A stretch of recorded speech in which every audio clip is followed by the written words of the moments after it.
Welcome to the virtual career fair hosted by the Sustainable Community Aid Network, featuring an interview with the owner of El Cevichonn, Racquel Anthony. Thank you so much for being here with me today. Thank you so much for having me. Of course. Could you start off by introducing yourself and speaking about your passion in general?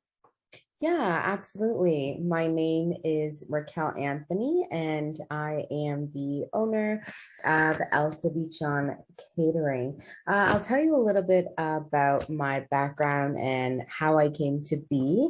I spent a lot of time with my grandparents who had a restaurant in St. Lucia, and I spent a lot of time in the kitchen and watching them prepare, watching them get up really, really early in the morning. So I developed a passion for being in the kitchen and cooking. And that's where my passion came to be. Now, fast forward to 2019. I am, ordering Uber Eats because we're in the pandemic. And, I'm just not finding the types of quality of food that I'm, used to or feel like I could do this better.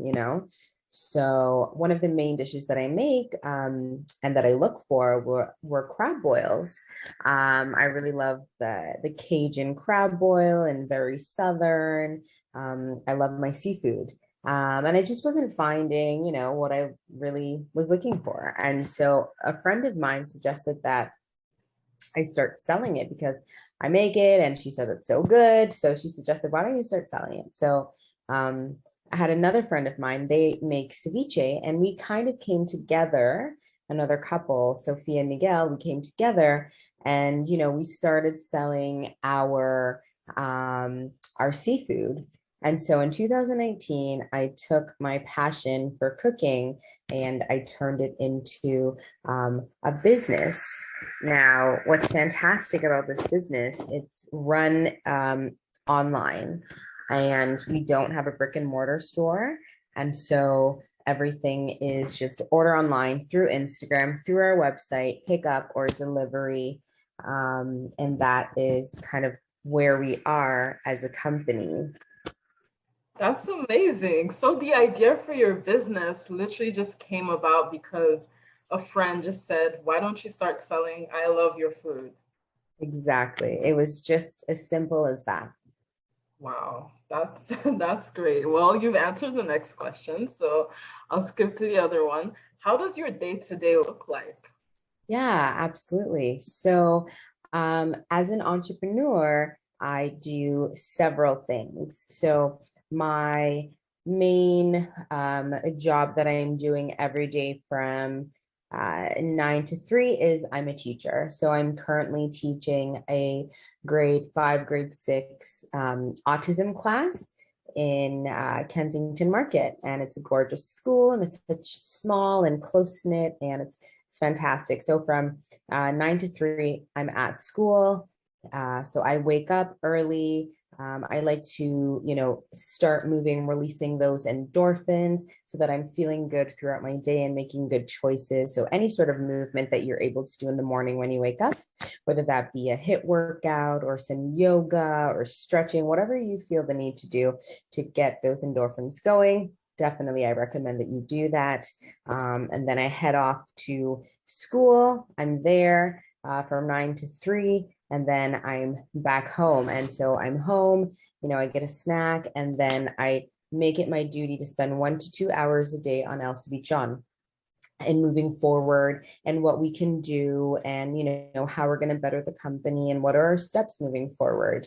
After I do my time with El Cevichonn, I like to kick back, cook a good meal. I like to stay well balanced, or if not, if I'm like super tired, hey, I might just pull out some leftovers from the night before. A lot of people ask me, oh, do you get tired of your crab? And my whole thing is, I love seafood. So I would never want to get tired of that. So I don't eat my food often so that I can keep it fresh and, satisfying. And I'm not constantly eating my food. So a lot of people ask me that. So yeah, I'll have a meal, and then I'd like to take a walk. I have 2 dogs. So I also like to walk my dogs after dinner. And then, my nighttime routine is just like shower, listen to a podcast, and then bed. I have actually never tasted crab before, so I would love to. Wow, that's crazy. Yeah, I've never. Wow. Okay. Wow. Well, I definitely have to gift you a crab boil, and I would love to see a live reaction. That would be good. That would be a great idea. I'm so down because the only seafood I really eat is shrimp. That's all. I was wondering, I'm like, have you had shrimp? Like, do you like shrimp? Yeah. For my crab boils, they have shrimp as well. So it has like shrimp, sausage, corn, potatoes, the crab. You can add your lobster. And actually, I just received an order today. And someone was like, oh, well, do you make mac and cheese?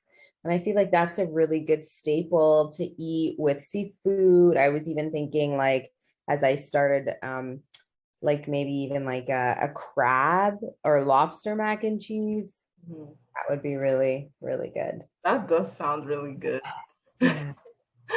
Okay, so what are some of the challenges that you faced at the beginning of your journey in particular?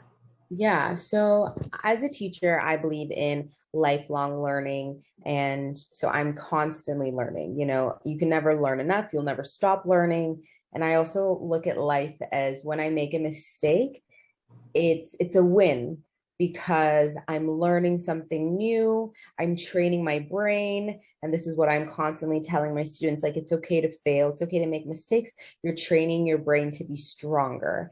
And so a challenge for me at the start of the journey was not having a business background, and just coming out of this, like, just doing it with very limited knowledge. So for me, that was a challenge. And how I addressed that challenge was just listening to podcasts, joining groups on Facebook, meetup groups, talking to other entrepreneurs, other caterers, asking them questions, even talking to people at the bank in terms of loans and whatnot. So just trying to get the information that you don't have, that is not around. You're going to have to look for it. You might have to pay for it, but just getting that knowledge that you don't have is a very big and important stepping stool for you to be successful in business. That's really good that you were really assertive about gaining that knowledge. Definitely. We can never know enough. And as you said, learning is lifelong. So Definitely. Definitely, I would say, and like not having any financial support from like family, or, it was just all on me and my money, and a big investment. And when you're investing your own money into yourself, it's like, it has to work. There's like no plan B. It's got to work. It's got to work. Okay. So on the flip side, what do you enjoy the most about owning your own business? Yeah, what I enjoy the most about starting the company is that it's mine, like I started it. I like the fact that, I like to hear people's reaction to my food. That's really, it's really satisfying for me, because I'm like, oh, I make it, but when I deliver it, it's like, okay, bye, it leaves my hand, and I don't really know how people feel, but hearing the reaction, and it's been 100% positive feedback, especially even doing like a vendor show, being at the Metro Convention Center and having like a long lineup and selling out 3 times, having people wait and be like, where's the crab, and going crazy, just solidifies my dream, and like just makes me really understand and know that like I'm doing a good job, like people love my food, so it's kind of like that reassurance that I'm doing something good, and people like it. Yeah. And also meeting new people. I love meeting new people by like doing these shows. So that's another fun thing about starting the company. Oh my, congrats. I mean, with food, I feel like it's such, you have to, you, of course you want to be there and see their reaction. Yes. You know? Yeah. I Of love course that. you want to. Yeah, it's like, it's a product that you kind of really, you put your soul into it. You Yes. put Yeah. everything into it. So Yeah. yeah. Okay, so are there any current new projects that you're working on in your business, or a new phase, a new direction, or Yes. Oh my gosh. Yeah. Huge direction. A direction is like kind of separating from the name El Cevichonn and creating a new name, and just it being like my, because I have partners, but I'm looking to branch off and just, completely make it my own. So that's what I'm in the works of doing, creating a new company, rebranding El Cevichonn into something new. My gosh, it is difficult. And it is so much easier to just be complacent and stay and be comfortable, but that's not what we do. So rebranding and branching out is something that I'm doing. Also finding a larger platform like Skip the Dishes, which I've been in contact with, so that I have a larger platform to reach people.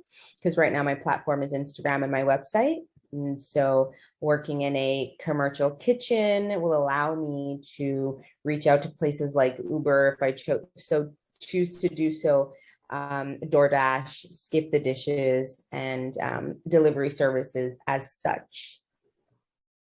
that's great. What qualities would you say brought you to the point that you are in today in your life? Definitely being a go-getter, I would say, not wanting to work for anybody else and wanting to be my own boss and set my own schedule.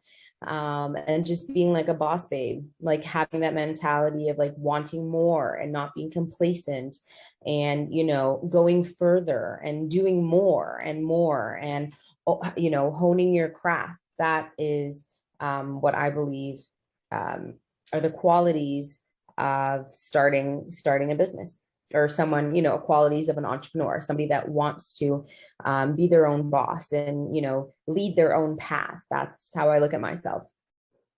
Yeah, especially I think being an entrepreneur, you kind of just have to figure out what works for you. So you definitely have to be a go-getter in that sense. Like, you envision something, don't let anyone tell you that, no, this isn't going to work. Like, go get the information yourself. No one's going to do it for you. Oh, yeah.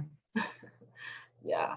Okay. And finally, what piece of advice would you give to youth, to students that are looking to become entrepreneurs in the catering and food industry? Yeah, I would definitely say to continue your ongoing learning by taking a course, to grow your craft, to be surrounded by people who are in the industry, who can give you advice and put you in, good contacts with, the right people. Sometimes all it takes is like just knowing that one person that can really open up a lot of doors and opportunities for you. So networking, I think that's super important, as well as spending at least like a minimum of 1 to 2 hours a day on your craft, so that you are staying at the top, cutting edge, trying to just be the very best that you can be, putting the most effort that you can into your product. Or else, if not, then like who else? Like, who else is going to do it but you? So it's so easy to become complacent and, just, I don't necessarily like to mix friendship and business, or family and business. I like to keep things separate. So that's kind of like what I've learned, and my takeaway is, kind of do things on your own. And then if people want to be a part of what you have, then, maybe having some shares, right? You can give people shares of your company if you don't necessarily just want them to be, partners. You can give someone shares. You can have people invest in you, angel investors, silent partners. There's money out there for you, right? You just have to know where it is and go out there and get it. Grants, government grants for small businesses, small Black businesses as well. Especially, Black History Month. If you are a person of color, Black History Month, oh my gosh, everybody wants to feature a Black business owner. So it's a great time to get yourself out there. Lululemon reached out to me, okay, wanting to showcase me during Black History Month. So looking for, key times like that, to just shine, right? To show people that you're here and you're out here and this is what you have to offer. So just get yourself out there and, don't listen to anybody who tells you you can't do it. Just believe in yourself, make those positive thoughts in your mind, because your thoughts equals, your happiness. So if you're having positive thoughts, we have like 60 million billion thoughts a day. Okay. So if those thoughts are all negative, then, how do you think you're going to feel? How do you think you're going to behave? Right. We want to change those thoughts. We want to have positive thoughts. I listen to podcasts every morning, like motivational podcasts, because it's like, I don't have that in my life. So I get it. I get it from the podcast. My father is the podcast. Okay. I got a lot of fathers in my podcast. That is who the motivational, if you don't have, family and friends who are leading you on and cheering you on, listen to a podcast. They will be your father. They will be your mother. They will be your cheerleader. Motivational podcasts. Yes. Thank you for that great advice. I definitely I know the whole thing about podcasts, I've heard about it a lot, but I haven't really gotten into it. But I can send you a few. And they're so powerful. They're just such powerful messages. So it really sets me up for my day. Yeah, I think that is a great way to start your day, definitely. Well, thank you so much for taking out your time to talk about your journey. Thank you. And I just wish you all the best of luck. I love what you do. I love your passion, your enthusiasm. Thank you. Thank you so much. Of course.